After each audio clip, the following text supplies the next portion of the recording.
Hello, hello, my friends. AmyR here with Prairie Paper and Ink. Welcome back to my face and my card making space. And I'm going to share a couple of birthday cards that are super easy to make, no coloring needed, but I'll talk about that also during the video because you can skip the stencils. But I'm using this bundle from Honeybee Stamps.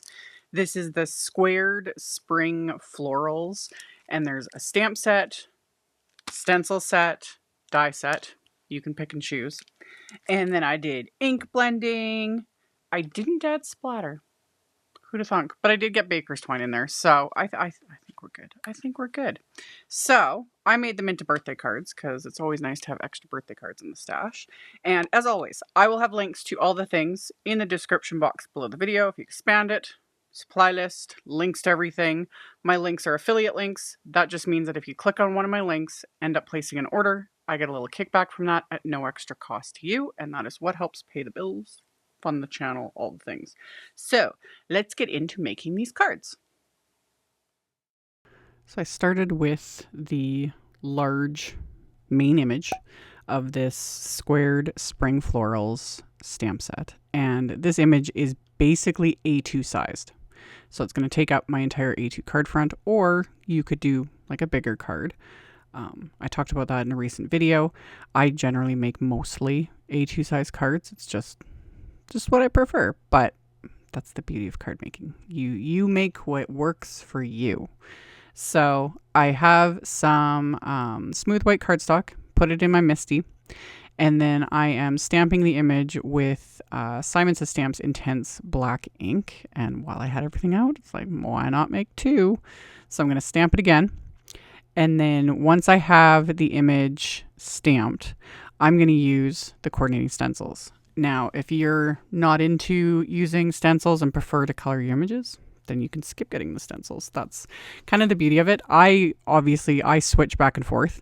I love to color, watercolor, color with my alcohol markers, all the things, but there is something, I don't know why. It is so satisfying using layering stencils. I like stencils, for the sake of using stencils for adding like patterns, that sort of a thing. But now that there's so many layering stencils to coordinate with, stamped images, at first I was just like, do we really need these?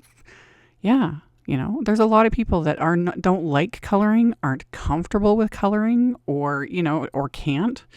And this is a great way to be able to add all this color, especially something like this where like a lot of these images are very detailed, So having the stencils, it's awesome. So I'm using my big Altenew Ultra Sticky Mat, the big one that's like 9x12, something like that, so that I could have both pieces on here at the same time so that I can go back and forth, and do both of these at once. This is another type of project where you could do a whole bunch of these, to make as gift sets or just to have tons of them, in your stash, because there's the variety of sentiments, things like that. I only did two, but as I was doing it, I was like, oh, and then you could do different color combos. Like I always say, I need more time in the day. So with this first stencil, I cleaned it off with alcohol between the cards. The other ones I didn't, but this one, because I did the leaves with greens and then the flower centers with the paper bag, which is just a brown ink. I thought it would be better to just clean it off before going to the second card panel so that I didn't mix like those inks on the stencil together. But with all the other ones, it's irrelevant. And I'm using Altenew fresh dye inks, and I had listed them on the screen, the colors I was using, because the greens have been out for a while. I used the aloe vera and the matcha tea, and then same with that paper bag.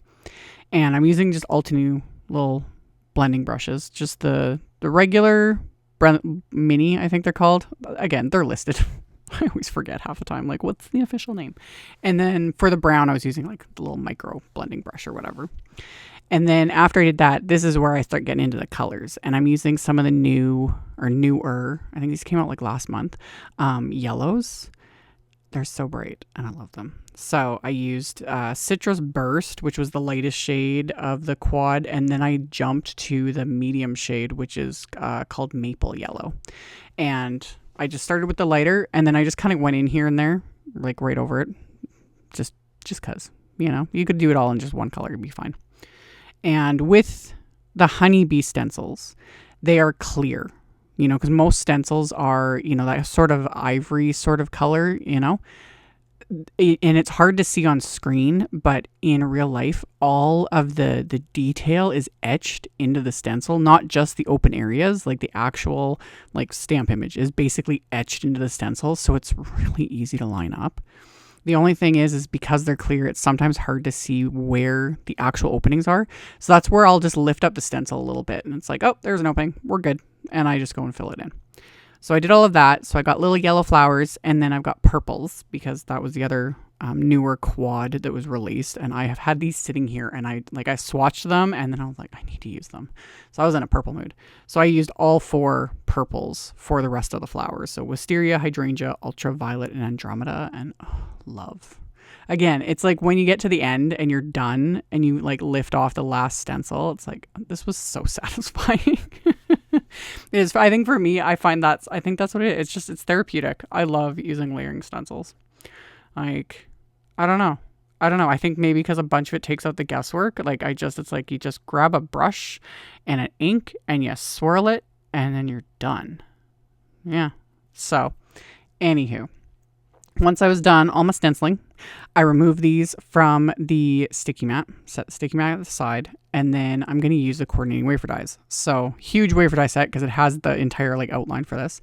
You could also skip and just stamp this directly onto like your card front. Because like I said, it's about the size of an A2 card front. So you could just stamp directly on the card front and then either color it or stencil it, whatever works. But I had the coordinating wafer dies, so of course I was going to use them. So I die cut those 2 backgrounds. And then I grabbed a piece of black cardstock and I'm using my anti-static powder tool on that because I'm going to do some heat embossing, and the anti-static powder just prevents the embossing powder from clinging to anything other than the stamp sentiment. And I picked the happy birthday sentiment from the stamp set and I'm stamping that with clear embossing ink. And then I'm going to cover that with some detail white embossing powder, tap off the excess. Once I've got those coated with the embossing powder, I'll melt that with my heat tool until everything is smooth and shiny and melted. And then once these are melted, let it cool off for a couple seconds. Doesn't take very long. And then I'll use my microfiber cloth to remove all that excess anti-static powder because, of course, especially on black cardstock, it's not pretty. You can see it. So wipe all that off. And then I'm going to use the coordinating wafer die on the sentiments as well. So going to get that die cut. And again, if you don't have the wafer dies, you can just stamp the sentiment. If I didn't have the wafer dies, I would have stamped the sentiment with like black ink, or heat embossed it, maybe in gold. That would have looked pretty. More ideas. Anyway, my card base is a side folding white A2 note card. That's another thing I don't do very often is side fold cards, and I get asked that one a lot. And it's been habit for years. It had to do with like taking photos of our cards. That's why a lot of us switched to top folding, because of the way we would take photos of our cards, and they held the light better, and there's like a whole like random reasons. And then the habit, at least for me, it just stuck.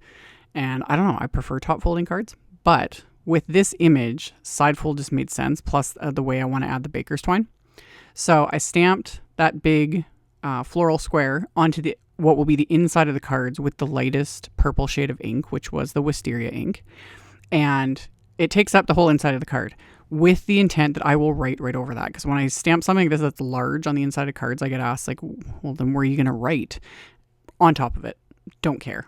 Like, it's just there as filler, as pretty, but I'll write over it. And then I stamped another sentiment with the black ink just to finish it off. And then I decided to trim off just these 2 edges on these backgrounds just to remove that white edge from the die cut. I don't mind it everywhere else, but I wanted the florals to go like right flush to the corner. So I just used my guillotine trimmer and trim those off. And then for the heat embossed sentiments, I just put little thin foam squares behind them so I can just give them a little bit of dimension. You could also use the coordinating wafer die and die cut scraps like I've shown in a bajillion videos. It just kind of depends on my mood whether I use foam squares or die cut scraps. And today it was foam squares. So I popped the sentiments into place onto both of these little florals. And this is why I went with the white heat embossing on the black, because I was like, I want to add baker's twine, and then I was like, black and white baker's twine, and then tie it together with the sentiments. So black and white baker's twine, I just wrapped it around the card front, And then I kind of had like marked with my finger where the florals kind of end is where my bow was going to be. And then, as always, reverse tweezers for the win. So that just held the knot in place so I could fiddle, get my bow tied, pull it tight, remove the reverse tweezers, pull it tight again, and then trim off the excess. And then I put Big Mama foam tape on the back of these panels, leaving a gap there on that end for the baker's twine. So got the foam tape on the back of these to also just give it that little extra bit of dimension. And then I'm going to stick this to my card front, but I got to move the bow down a tiny little bit because I didn't mark it properly. So move the bow down, then got that stuck into place. And technically, you could be done here. And then I also technically you could add splatter. But like I said, I decided not to. I know. Crazy things. Crazy. But instead, I decided to add some bling. And I have the Honeybee Let's Party gem stickers. I have all the Honeybee gem stickers. I've talked about this a lot. I tend to hoard Honeybees like gem and pearl stickers because they really appeal to my magpie tendencies. They're shiny and all laid out and pretty, but I'm trying to get better about actually using them. So I pulled some of the yellow ones from that collection just to add to these backgrounds, just to give them that little bit of bling. And then once those are pressed into place, these cards are complete. So yeah, pretty simple. Pretty colors. I don't know, the cluster of flowers, just the style of these florals too. I really like this set. It's so pretty. And I love how the inside turned out too. It looks so much more involved, and yet it was 2 stamps, you know? Love it. So, like I said in the intro, I'll have links to all the things in the description box below. As always, thank you all so very much for taking the time to watch my videos, for thumbs upping and commenting. It helps a ton, and I so appreciate it. Subscribe if you haven't. I'd love to have you, and I'll see you all very soon in the next one. Bye.